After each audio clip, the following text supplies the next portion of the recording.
كابتن ايهاب جلال، كل الناس اللي اتعاملت معاه او كل اللعيبه وكل الادارات اللي اتعاملت معاه كانت بتشهد ان الراجل ده فعلا راجل محترم جدا.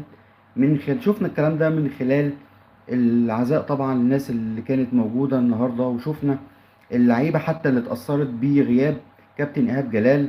وشفنا النهاردة حتى الكلام، التصريحات كتيرة قوي من أحمد الشيخ ومن حسين الشحات ومن مجدي قفشة. شفنا نعي كتير قوي وشفنا كلام كتير قوي اتقال على الراحل طبعا كابتن إيهاب جلال. هو راجل محترم جدا، وطبعا اتوفى بسبب جلطة في المخ، ويمكن كان سبب من اسباب طبعا كل شيء، يعني كل اجل كتاب زي ما بيقولوا. لكن ايهاب جلال طبعا كان مر بفترات طويله من التوتر والشد العصبي، وكلنا طبعا عارفين القصه بتاعه اختيار كابتن ايهاب جلال لمنتخب مصر بعد ما ساب نادي بيراميدز طبعا. يعني مشي في المنتخب، ما تقريبا ما كملش يمكن 3